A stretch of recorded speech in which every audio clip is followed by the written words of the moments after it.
Salam alaikum à tous, bonjour à tous et bienvenue dans l'épisode numéro 13 de notre série Réflexions et péripéties d'une ourti. Pourquoi les musulmans ont-ils oublié les femmes afghanes?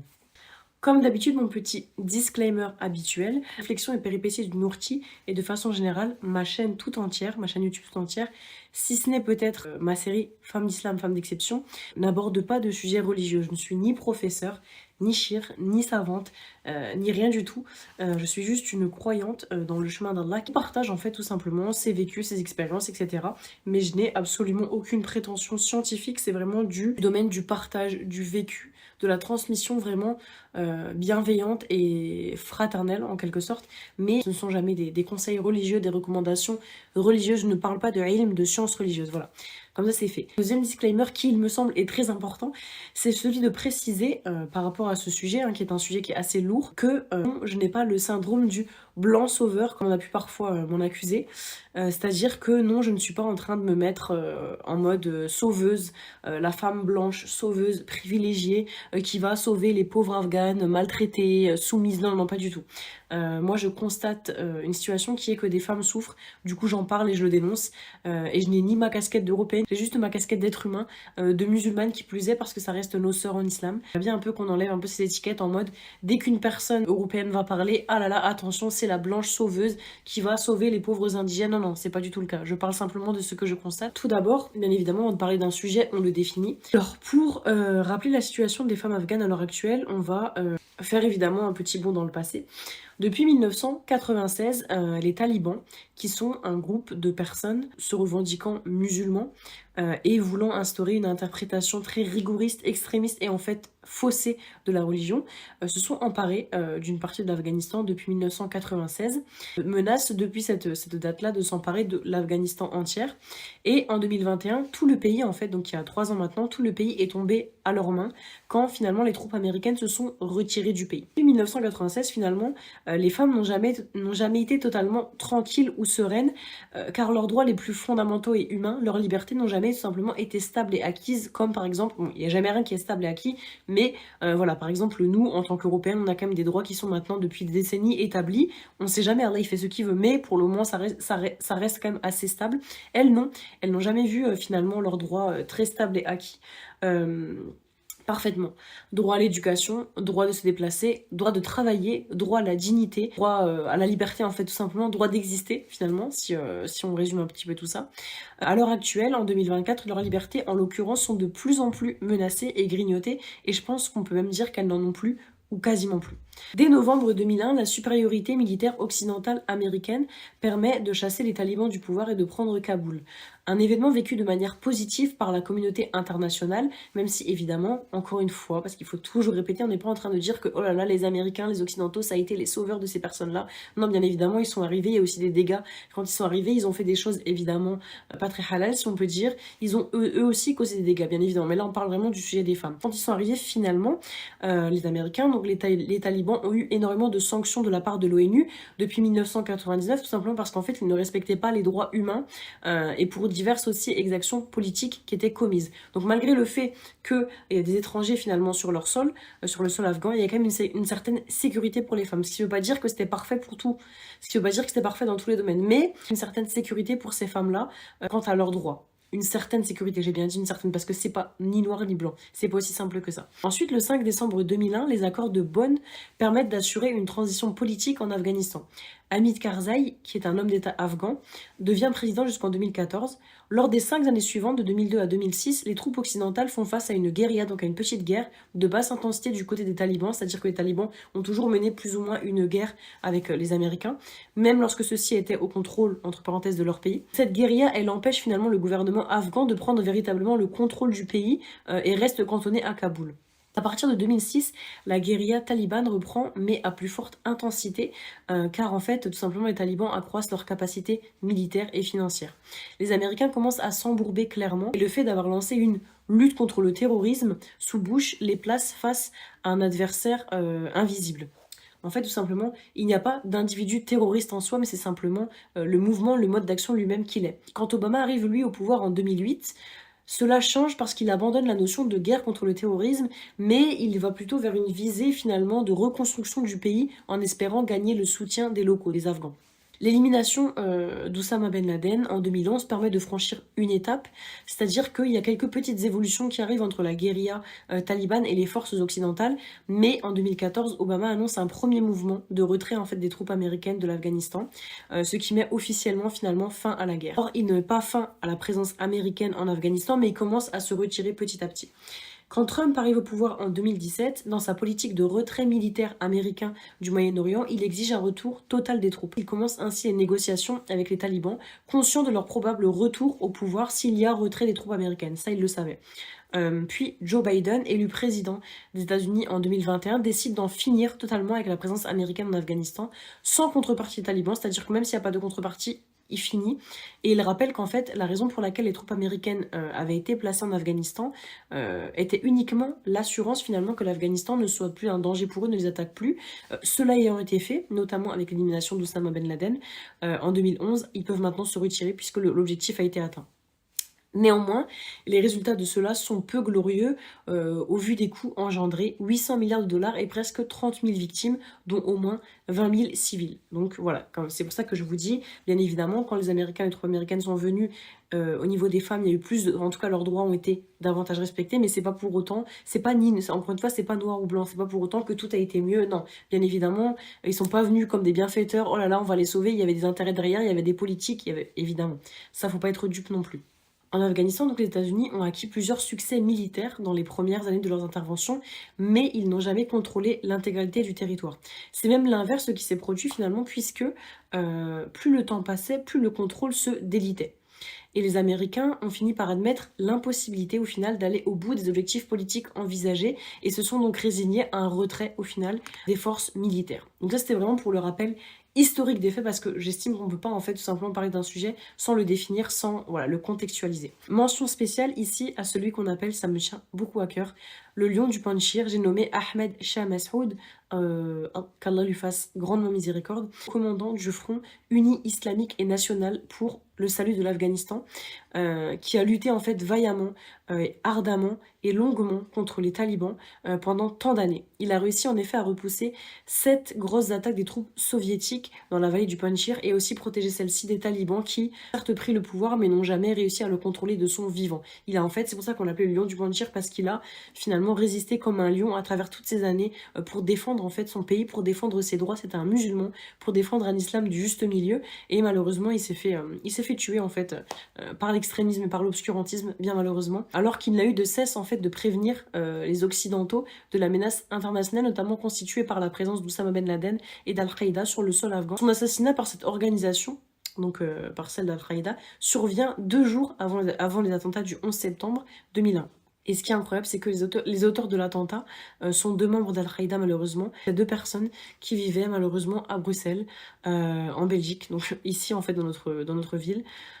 Et c'est vraiment triste parce que en fait on se rend compte que finalement ce sont des occidentaux qui l'ont tué, alors que nous ici en tant que musulmans du juste milieu, enfin si on peut dire, eh bien on se bat quand même pour appliquer notre religion dans le juste milieu et se dire qu'en fait ils ont tué une personne qui elle dans son propre pays qui était ravagée par les talibans, par l'obscurantisme, par une interprétation extrême de l'islam, se dire qu'au final il a été tué par des personnes qui étaient censées eux ici en Europe représenter le juste milieu, c'est vraiment triste en fait et c'est une contre-dawa totalement.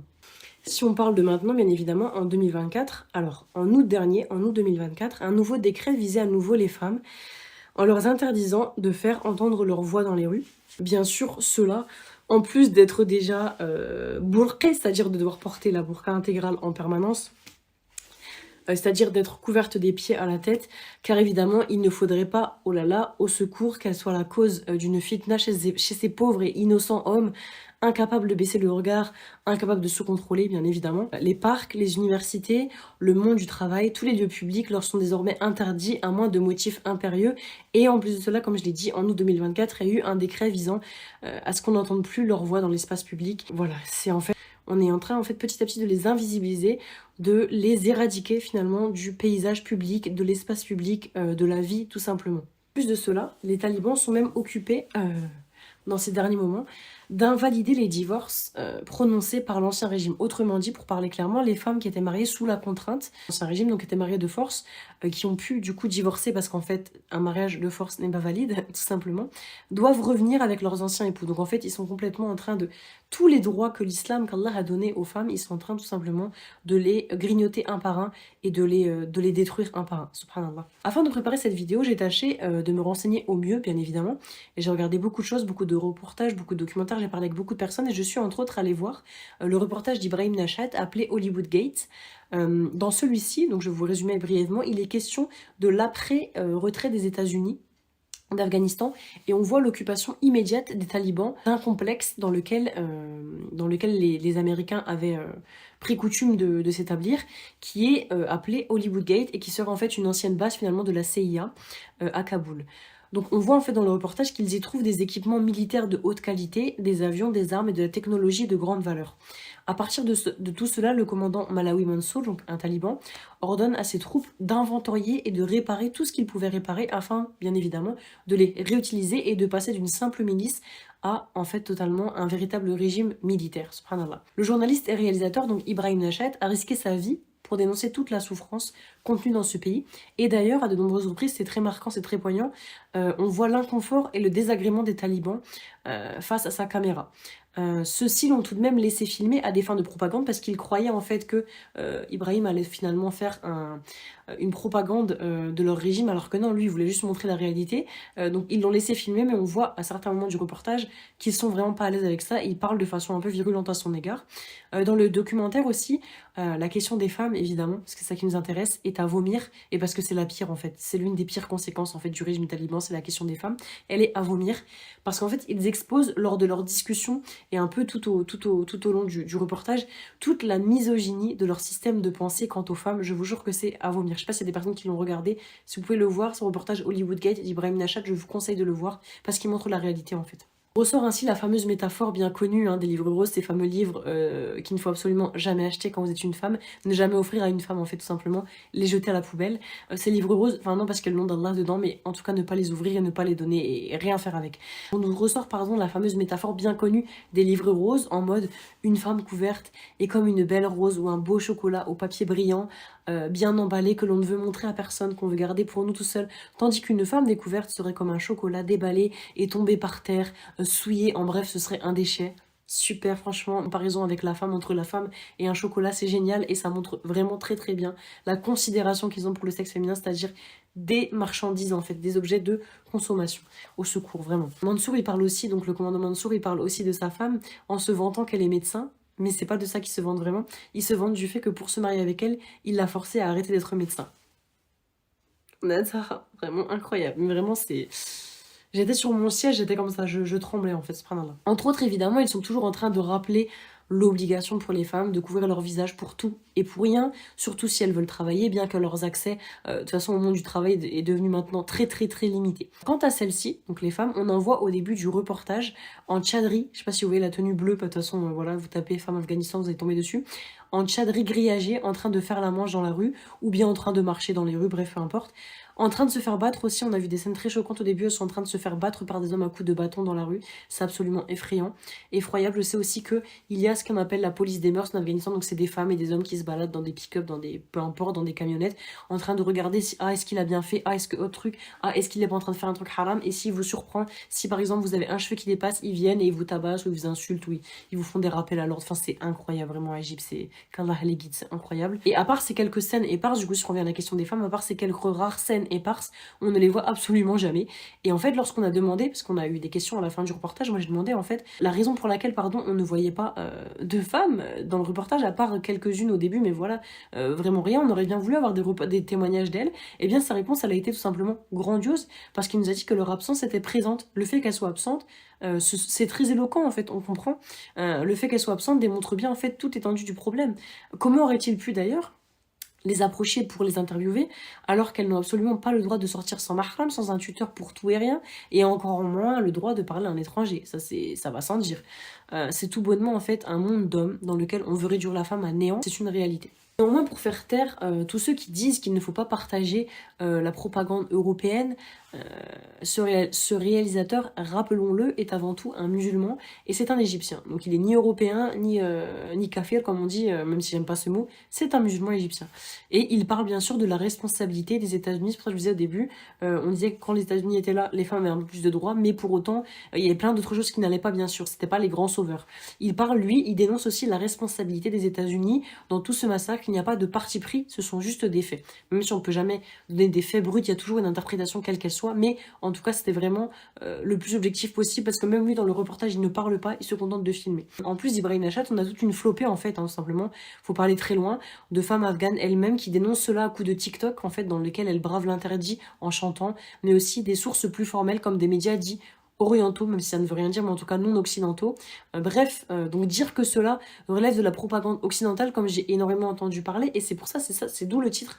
Pourquoi les musulmans ont-ils oublié les Afghanes? C'est parce que les rares personnes à qui j'ai demandé pourquoi tu n'en parles pas, des personnes qui avaient quand même une large audience, elles m'ont dit parce qu'en fait ça relève de la propagande occidentale, voilà. Donc dire que cela finalement relève de la propagande occidentale est incomplet et erroné en partie, parce qu'il y a des personnes qui sont tout sauf occidentales qui le dénoncent, donc c'est n'importe quoi. Pour continuer d'exposer les faits quant à la situation des femmes, j'ai vu dans un reportage LCP également le quotidien de deux amies qui témoignaient avant et après le retour des troupes américaines de leur quotidien en Afghanistan.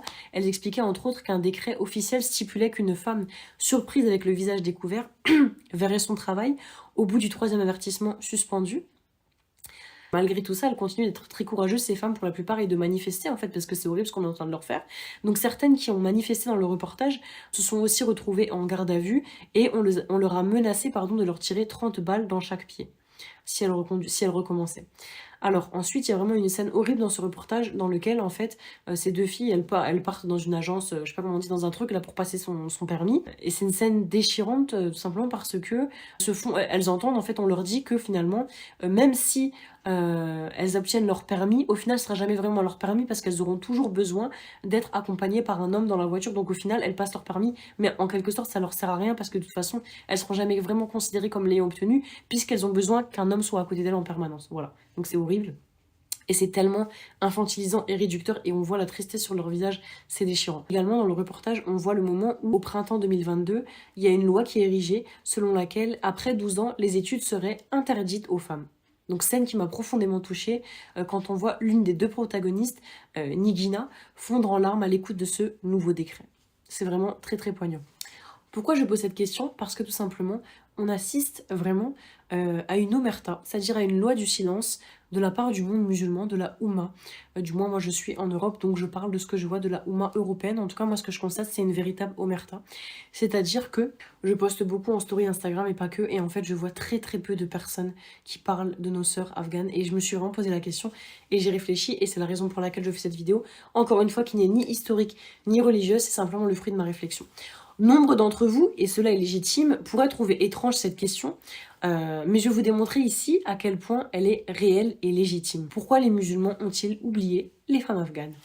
Toujours pour parler du reportage, après celui-ci, j'ai demandé au réalisateur s'il avait une idée, lui, de ce silence de la part de la communauté musulmane quant à la situation des femmes afghanes, donc de nos sœurs, et il a dit que, certainement, les musulmans n'en parlaient pas, ne dénonçaient pas actuellement à cause de la propagande européenne faite en ce moment, donc c'est un peu ce qu'on dit, mais que pour autant, cela ne nous dispensait pas d'en parler et de faire les causes pour autant. Le silence de la part du monde arabo-musulman me laisse vraiment glacé d'effroi, à tel point que l'association des Afghanes de France se plaint du manque de dénonciation des pays arabes et musulmans et de la Oumma en général quant à ce problème. Donc je ne suis pas la seule à le dire. Une hiérarchisation de la légitimité. C'est le constat que j'ai fait. Je trouve qu'il y a vraiment une hiérarchisation de la légitimité. Encore une fois, ce que j'ai constaté quant à ce sujet, c'est une totale hypocrisie de la part du monde arabo-musulman quant à leur façon de traiter les choses. Tout de suite décortiqué.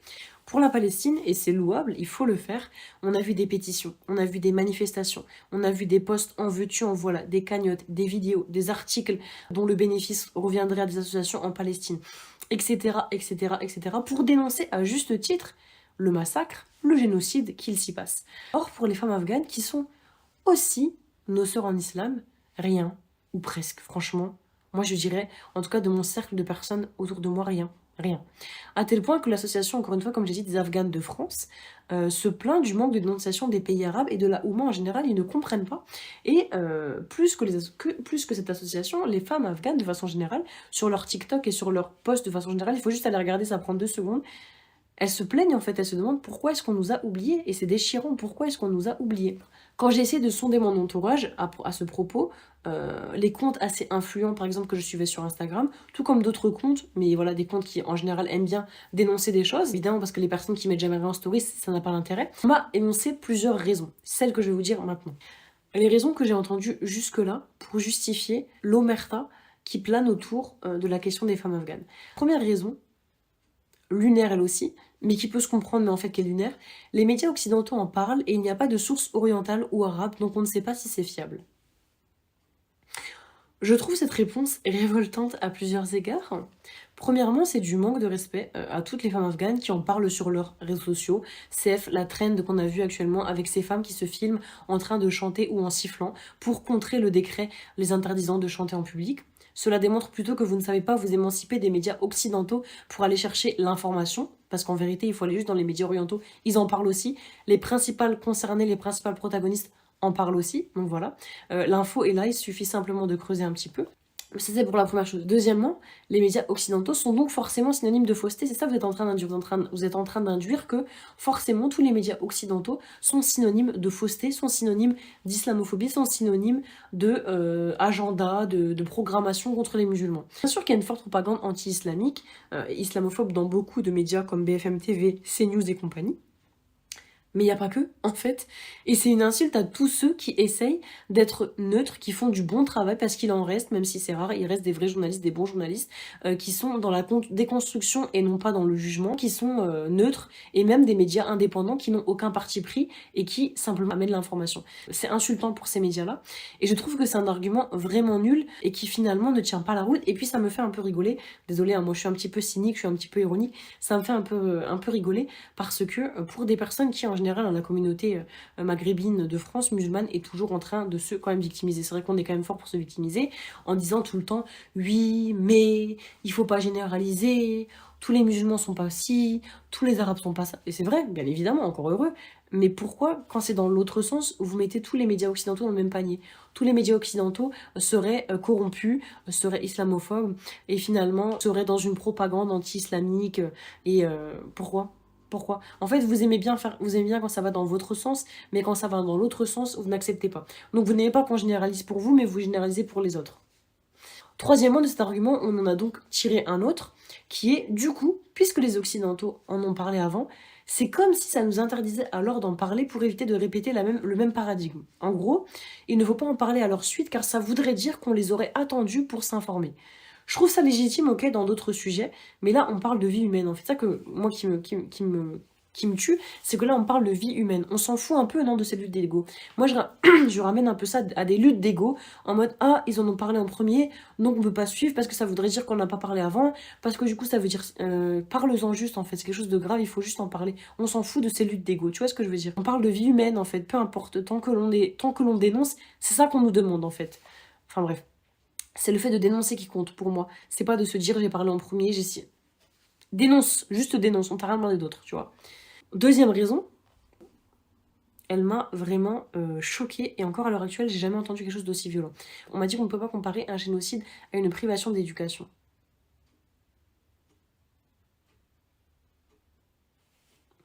Encore une fois, j'ai été extrêmement choquée.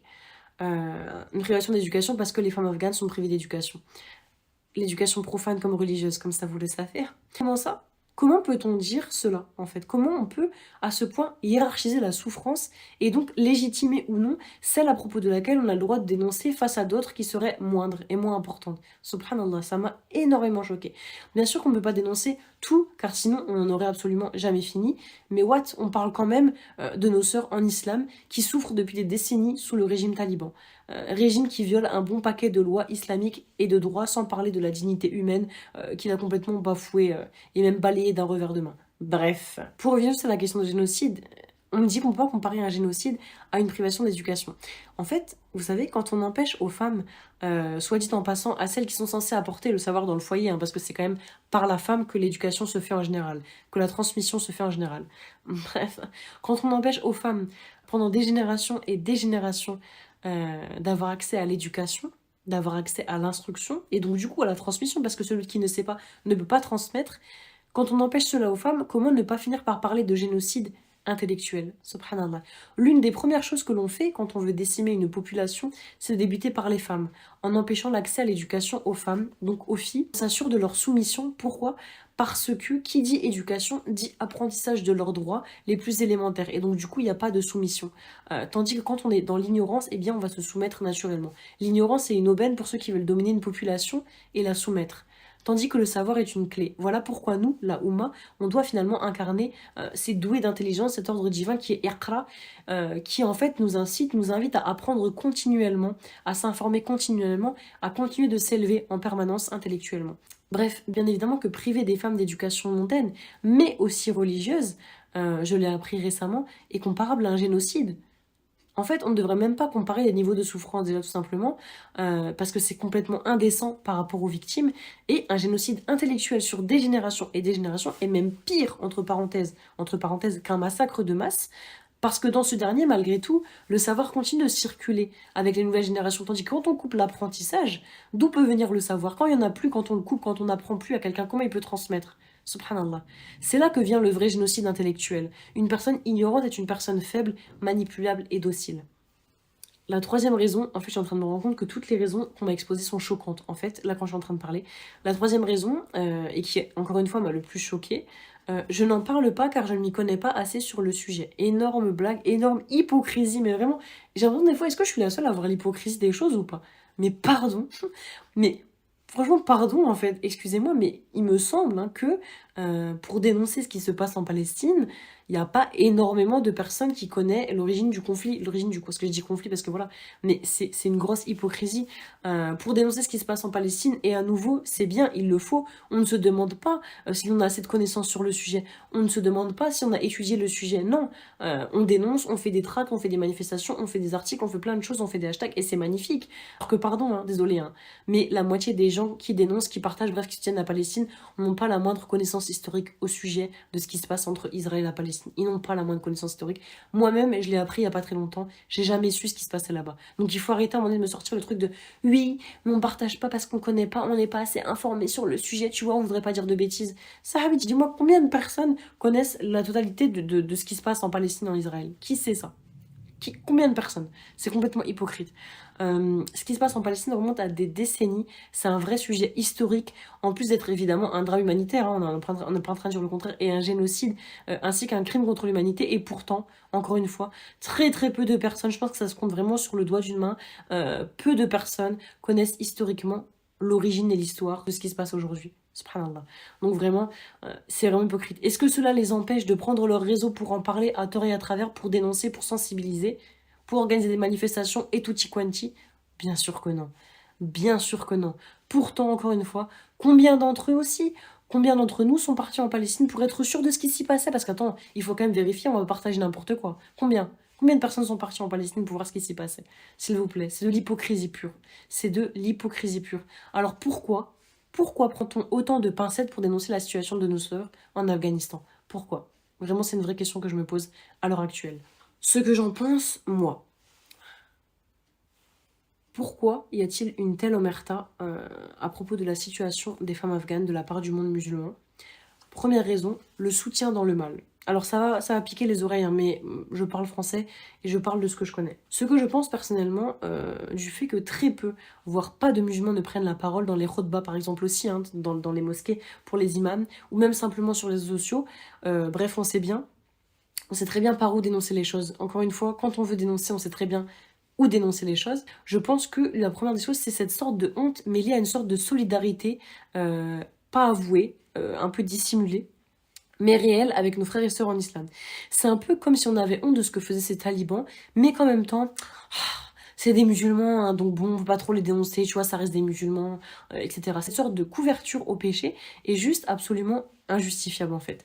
Combien de récits ou de situations dans lesquelles le prophète sallallahu alayhi wa sallam, devant une injustice commise par un musulman, ne défendait pas celui-ci, ne défendait pas le musulman, mais précisément lui faisait le rappel et le punissait comme il devait l'être et comme il aurait puni n'importe qui. Encore une fois, le prophète sallam, l'islam, Allah nous apprend que peu importe qui tu es, même si tu es musulman, quand tu dois être puni, tu seras puni de la même façon que n'importe qui. Il n'y a pas de traitement de faveur parce que tu es musulman. Mais ça, il faut un petit peu le rappeler, parce qu'il y a beaucoup de personnes qui pensent que parce qu'elles sont musulmanes, elles ont une immunité. T'as pas d'immunité, mon ami. Tu seras puni de la même façon et encore plus même, je pense, Allah voilà, mais je pense encore plus parce que quand tu es musulman, tu sais les choses.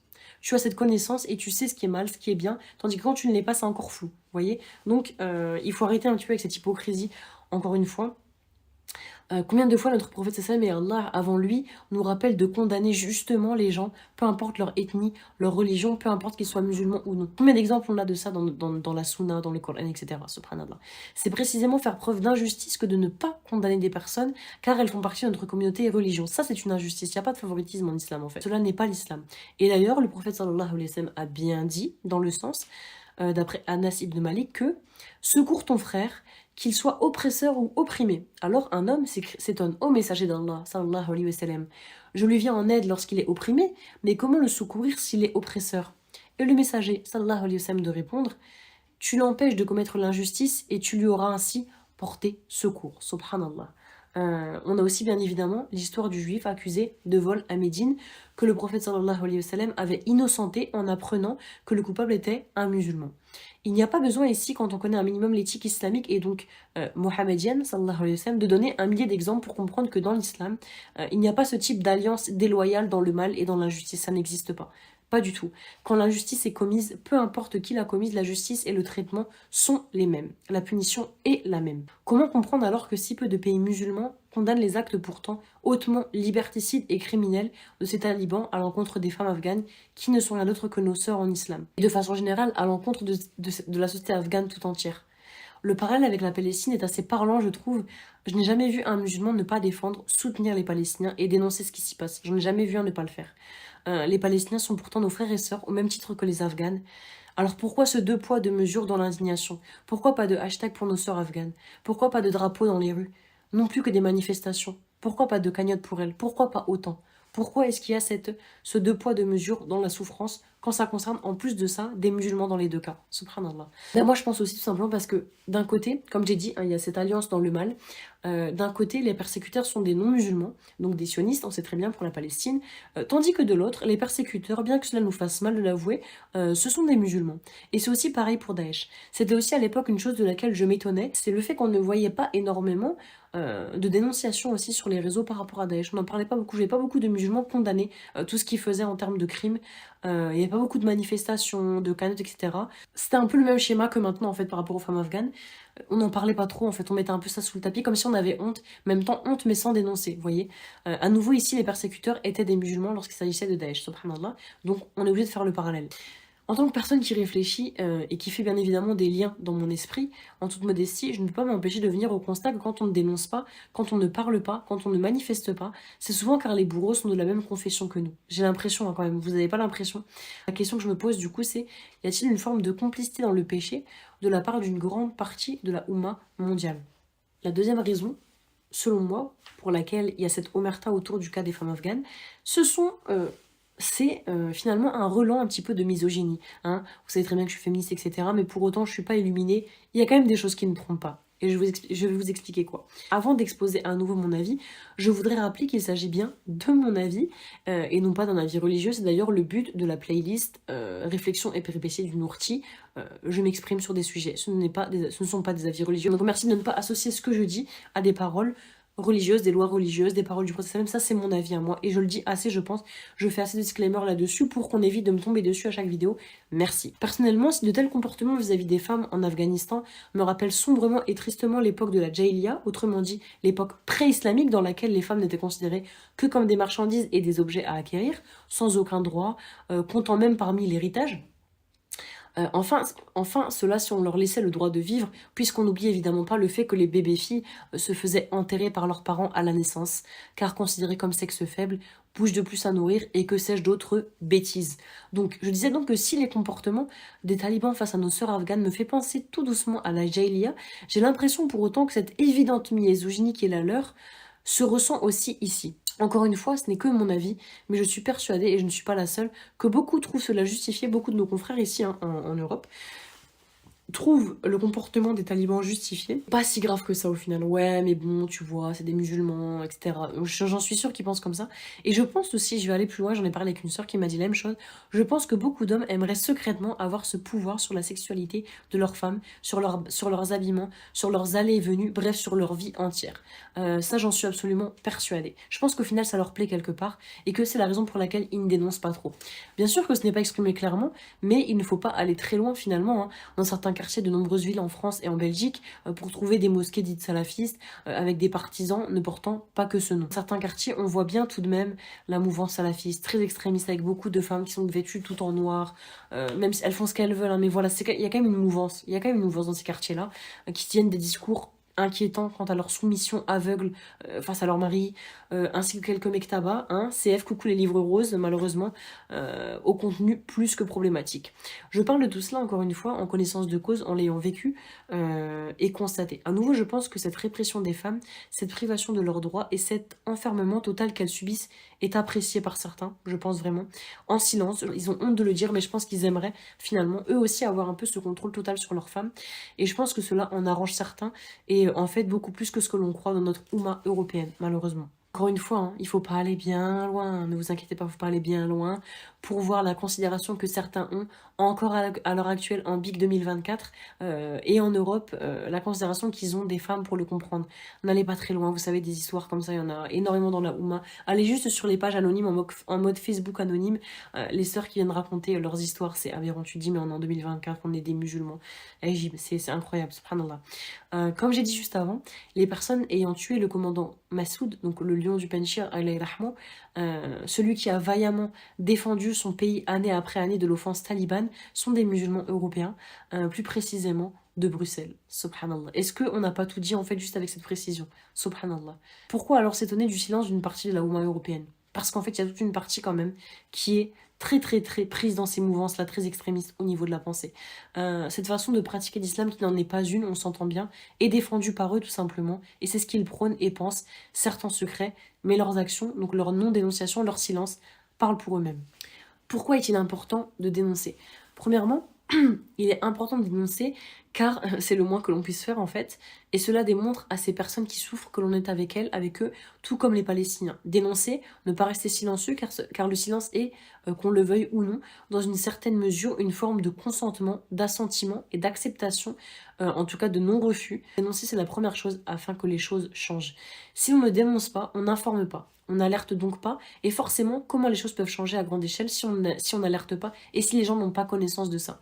Parce que c'est à grande échelle que cela doit changer, et vous savez, j'ai fait un petit sondage sur Instagram à propos de ça, parce que du coup, je commençais un peu à me poser des questions, puis après j'ai tourné cette vidéo pour pour partager mes réponses avec qui voudra bien écouter cette vidéo, et je demandais un peu autour de moi, en tout cas sur Instagram, à votre avis, pourquoi il y a cette omerta en fait, pourquoi les musulmans ne dénoncent pas ce qui se passe, et en fait il y a beaucoup de personnes qui m'ont dit qu'elles n'étaient même pas informées en fait de ce qui se passait pour nos sœurs afghanes.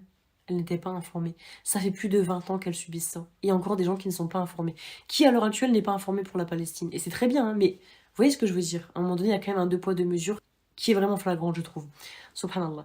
Je ne dis pas que cela veut forcément dire que c'est l'Occident, encore une fois, le blanc sauveur, qui va venir prendre la situation en main et tout changer pour elle. Mais ce qui est sûr, c'est qu'au niveau local, les talibans n'ont pas l'air de vouloir changer les choses. Au contraire, vous voyez bien que d'année en année, ça fait que s'endurcir.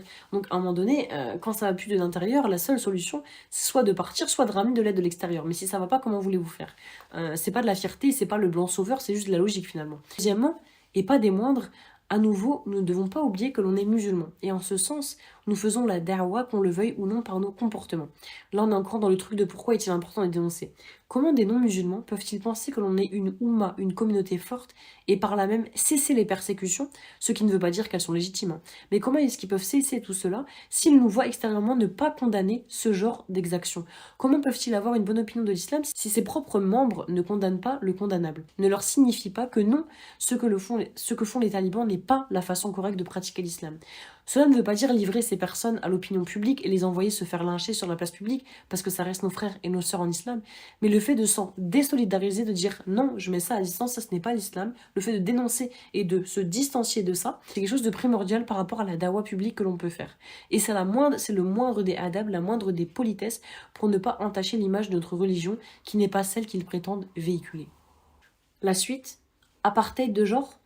La raison pour laquelle il est important de dénoncer aussi, c'est l'immense problème en fait vers lequel nous sommes en train de basculer en Afghanistan quant aux femmes. Plus que de la répression, que de la manipulation et que de la violence, les femmes sont en train tout simplement d'être éteintes. Je sais pas si vous vous rendez compte, c'est pour ça qu'en fait quand elle dit, quand on m'a dit, enfin c'est une femme qui m'a dit ça, enfin bref en plus c'est une femme qui m'a dit ça, mais bon bref, quand on me dit qu'on ne peut pas comparer un génocide à une privation d'éducation, on essaye un peu d'éteindre aussi, hein. En Afghanistan, il y a un peu un génocide de la femme aussi, hein. Bien sûr, là, c'est un peu imagé ce que je dis, c'est pas au sens propre, mais on essaye d'éteindre la femme aussi. On veut éteindre les femmes. Sur la place publique, dehors, on essaye vraiment de les éteindre, on essaye de les exciser, on essaye de les sortir de la place publique, subhanallah. En tant que musulman, à nouveau, comme je l'ai dit avant, ne se rappelle-t-on pas d'une horrible période ayant eu lieu avant l'islam? Laquelle? Mais en fait, celle de la Jahiliya, autrement dit, la période de l'ignorance.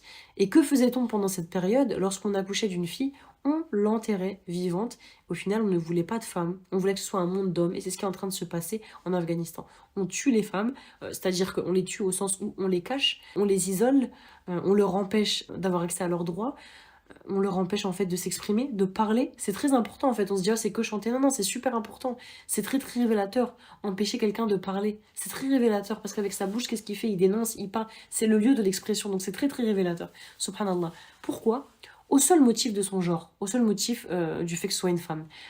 N'est-ce pas ce vers quoi l'Afghanistan bascule en condamnant absolument tout ce qui a trait aux femmes? Est-ce qu'on n'a pas l'impression de revenir dans une jahiliya avec ça? Pour un pays et des hommes se prétendant les plus pieux du monde, extrêmement drôle, franchement ça me fait mourir de rire ça, mais bon. C'est tout de même ironique de revenir petit à petit à des pratiques pourtant anti-islamiques. C'est très très ironique, c'est très très ironique. En tant que musulmane, en tant que femme, et avant tout en tant qu'humaine, nous devrions être tétanisés d'horreur face à la situation de nos sœurs. Pourtant, à nouveau, force est de constater que très peu d'entre nous s'indignent. Pour revenir au terme, au regard de la Cour pénale internationale, les nombreuses restrictions dont font preuve les talibans sur nos sœurs, emprisonnement, interdictions multiples, privation de droits, disparition forcée, bannis de la vie publique, violence et torture, et etc., etc., la liste n'est pas exhaustive, pourraient être reconnues comme crimes contre l'humanité dans le cas des violences sexistes. Et ça, c'est une très très bonne nouvelle. C'est malheureux bien sûr, mais ils vont être un peu pénalisés et c'est très bien. Ici, cela est très grave, d'autant plus en tant que musulmans, comment pouvons-nous laisser passer qu'une partie de l'humanité, soit les hommes talibans, mettent tout en œuvre pour éliminer une autre partie de celle-ci, les femmes afghanes? Comment on peut laisser passer ça et se dire que c'est pas grave? Subhanallah. Comment pouvons-nous ne pas voir qu'il s'agit d'un crime contre l'humanité aux conséquences désastreuses? S'il n'y a plus de femmes à proprement parler, munies de toutes leurs capacités intellectuelles et sociales, que vont-elles devenir et comment vont-elles transmettre, si ce n'est qu'être réduite à un rang d'animal domestique? La nécessaire aide extérieure sans être un blanc sauveur. Ces femmes afghanes, on l'a vu, pour le moment, elles ne peuvent pas se défendre seules. C'est la raison pour laquelle, en fait, elles font appel aussi aux pays occidentaux. C'est la raison pour laquelle elles font des appels à l'humanité via les réseaux sociaux, etc. Dans les faits, elles sont interdites de manifestation. Elles sont brimées pour cela, c'est-à-dire qu'elles sont torturées. Il y a une violation de la liberté d'expression. Elles ne peuvent plus parler, elles ne peuvent plus s'exprimer. Elles sont assignées à résidence, si l'on peut dire, n'ont aucune liberté ou presque de circuler, de parler, de se plaindre même. La preuve aussi dans le document d'Ibrahim Nachad qui, à la question de savoir pourquoi il n'avait pas évoqué la question des femmes plus en détail, a tout simplement répondu qu'elles étaient quasiment invisibles dans l'espace public et qu'il était bien sûr impossible en tant qu'étranger d'entrer en contact avec elles. On voit très bien sur les réseaux sociaux les tentatives désespérées de certaines femmes d'entrer en contact avec le monde via leurs réels dans lesquels elles chantaient, par exemple, afin de protester contre le nouveau décret les empêchant de faire entendre leur voix, etc. Dire qu'un pays a besoin d'aide n'est pas forcément synonyme de blanc sauveur ou de sauveur colonialiste. Il faut arrêter de sortir des termes déjà galvaudés à tout bout de champ parce que franchement vous essayez de faire les intellectuels mais désolé vous vous tapez la honte, excusez-moi. Voilà, il faut arrêter à un moment donné. Des fois, il faut juste remettre les termes dans leur contexte. Connaître les définitions des termes sera déjà pas mal avant de les sortir à tout bout de champ pour faire monsieur, madame.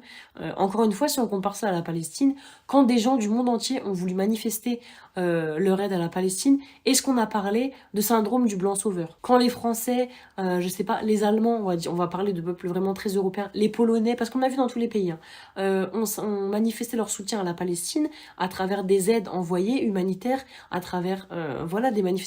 Est-ce qu'on a parlé d'eux comme des blancs sauveurs? Non. Pourtant, encore une fois, quand on s'indigne pour nos sœurs afghanes, en tant qu'Européens, en tant que blancs, nous sommes des blancs sauveurs, on ne doit pas vouloir les aider, elles n'ont pas besoin de nous. Enfin, franchement, vous êtes hypocrites. Vous êtes hypocrites, les gens qui pensent comme ça, franchement. Bref. Pourtant, on a vu beaucoup de blancs, même si ce terme ne veut rien dire, aider la Palestine.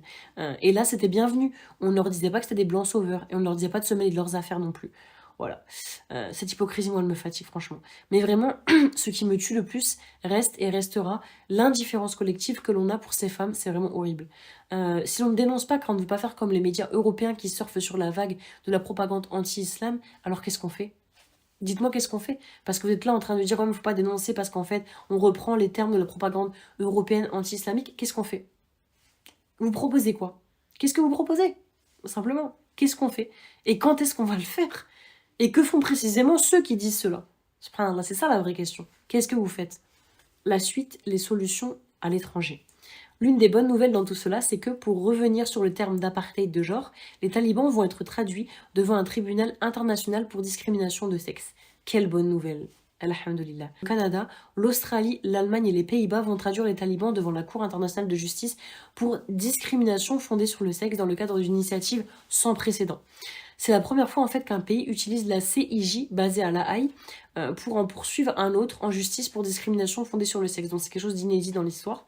L'affaire est portée devant les tribunaux en vertu de la Convention sur l'élimination de toutes les formes de discrimination à l'égard des femmes, adoptée par l'Assemblée générale en 1979 et entrée en vigueur en 1981. Dans le cadre de la première action juridique de ce type depuis la prise de pouvoir des talibans, on s'attend finalement à ce que l'Afghanistan dispose de 6 mois pour apporter une réponse avant que la CIJ ne tienne une audience et propose probablement des mesures provisoires. L'initiative bénéficie du soutien de 3 femmes ministres des Affaires étrangères, Penny Wong, Australie, Annalena Baerbock, Allemagne et Melanie Joly, Canada. Il est également soutenu par le ministre néerlandais des Affaires étrangères, Caspar Welkamp. Cela avance en fait du côté de ceux qui veulent bien voir la vérité, sans que cela soit rattaché à une quelconque question de religion, de propagande, de parti pris ou de politique, simplement par humanité en fait. À un moment donné, il y a des gens qui sont juste humains, ils sont pas en train de se dire oui, mais ils dénoncent en fait, tu vois. Ils en ont marre, ça leur fait mal au cœur, ils en parlent. Bref. Si vous y voyez encore une question de religion, de parti pris ou de politique, en fait, et alors, tant qu'on œuvre pour aider ces femmes, quelle importance? Quelle est l'importance de la couleur de l'aide? Quelle est l'importance de d'où vient l'aide? Du pays duquel vient l'aide? Tant qu'on les aide. Subhanallah. Pour conclure, à nouveau ici, je tiens à rappeler que je ne me place pas en blanche sauveuse, en blanche privilégiée, expression qui ne veut encore une fois rien dire, mais que la woke sphère adore utiliser, qui viendrait défendre ces pauvres sœurs afghanes. Non, non. Je me place en humaine, tout simplement, et musulmane qui constate qu'à l'autre bout du monde, et pas que, les droits de ses sœurs en islam sont bafoués. Et j'agis de la même façon quand les droits de mes sœurs en Europe, en France, partout, sont bafoués. C'est le folklore de burkini, de abaya et de hijab qu'on nous resserre chaque année comme un plat froid dont plus personne ne veut, en France en l'occurrence. Je tiens à vous rappeler qu'en tant qu'humain, mais aussi en tant que musulman, vous avez le devoir de dénoncer, de faire des invocations pour ces femmes, ainsi que pour tous les peuples opprimés du monde entier, et pas seulement quand l'oppresseur est sioniste. Ça, je tiens à le dire parce que grosse omerta aussi sur ça. Quand l'oppresseur fait partie de nos rangs, qu'il est musulman, entre autres, entre énormes parenthèses, parce qu'à mes yeux, ces personnes ne sont pas musulmanes. Mais bref, vous devez aussi les dénoncer, et j'ai tendance à vous dire c'est d'autant plus grave parce qu'encore une fois, quand on est musulman, on est censé avoir le furqan, le discernement, et Allah, il nous a clairement défini ce qui était haram, ce qui était halal, il nous a montré les choses.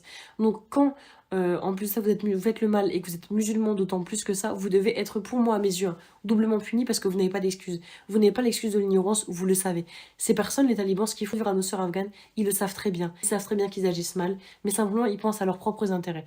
Et nous, en tant que musulmans, on doit le dénoncer ou au minimum faire des invocations pour elles. Mais cette indifférence totale, cette hypocrisie que l'on est en train de voir depuis quelques années, avec ce deux poids deux mesures, quand c'est la Palestine, on en parle, on fait des trucs, on met machin, mais quand c'est l'Afghanistan, oui mais je sais pas si je sais, oui mais je sais pas si c'est des vraies informations, oui mais je suis pas assez informée, oui mais c'est une hypocrisie en fait. Et vous êtes hypocrite devant Allah, devant ça, parce que vous soutenez des causes pour vos frères et sœurs en Palestine, mais pour vos sœurs en Afghanistan, vous ne dénoncez pas les causes. C'est hypocrite tout simplement. Il en relève de la dawa. Et il y a trois choses à ne pas oublier. La première chose, dénoncer. Ce qu'ils font n'est pas normal.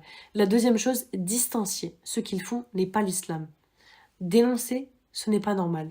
Distancier, ce n'est pas l'islam. Arrêtez de se poser en permanence la question de la légitimité à dénoncer. Quand il s'agit de la Palestine, à nouveau, c'est honorable. Tout le monde dénonce, peu importe sa connaissance ou non de la situation. Par contre, quand c'est nos sœurs afghanes, on se pose un milliard de questions, alors que non, c'est la même chose. Ce sont des musulmans dans les deux cas, et en fait, ce sont des humains dans les deux cas. Arrêtez de vous cacher derrière de fausses excuses qui sont, vous le savez très bien, hypocrites, et démontrons à nos sœurs, ne serait-ce que par une story, que l'on est avec elles et qu'on ne les a pas oublié. Encore une fois, quand c'était pour la Palestine, on était tous en train de dire mettez des stories, dénoncez. On a même bloqué, on a même fait un blocage de masse des stars qui ne dénonçaient pas en story. Faisons la même chose pour nos sœurs afghanes. Ne soyons pas hypocrites, ne soyons pas ridicules et montrons surtout aux non-musulmans que on défend tous les musulmans du monde entier. C'est pas simplement ceux qui sont victimes des sionistes, ceux qui sont victimes aussi des musulmans. On dénonce et on les soutient en fait. On dénonce pas et on soutient pas selon une hiérarchie en fait. Subhanallah. La plupart des Afghans quittent l'Afghanistan et comment leur en vouloir. Mais tout de même, quand on sait d'autant plus que près de 40 000 Afghans ont été déportés de leur pays afin d'aller vers la Turquie, là où ils sont encore maltraités, violentés, est-ce qu'on peut vraiment se dire que la solution est la déportation? Dans le reportage LCP dont je vous ai parlé, Nijina dit que même une fois partie de son pays, l'Afghanistan continue de lui manquer et elle subit un sentiment d'abandon et d'exil malgré les talibans. Elle reste une déracinée et c'est normal en fait. Malgré tout ce qu'on peut vivre dans un pays, ça reste notre pays et on y est fortement attaché. Et ce qui est horrible et prouve bien que ces femmes ont besoin d'aide extérieure agissant à l'intérieur du pays et pas forcément dans la déportation. Comment? À vous de me dire si vous savez. J'attends vos retours.